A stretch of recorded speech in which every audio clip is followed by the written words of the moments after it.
Hello, আসসালামু আলাইকুম everyone. সবাই কেমন আছেন? আমরা ভালো আছি।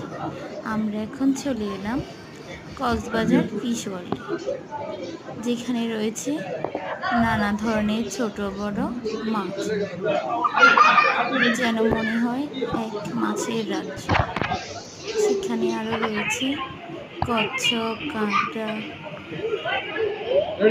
গেলে আপনাদেরই মনে হবে যেন যেন মনে হবে সাগরের তলদেশেই বসে আছে।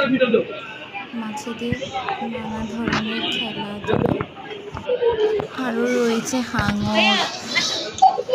যেন এক মনোরম সুন্দর দৃশ্য, মন প্রাণ ভিতরে জুড়িয়ে যায়। মাছকে আবার খাওয়ানো হয়। মাছেদের কত রকমের খেলাধুলা।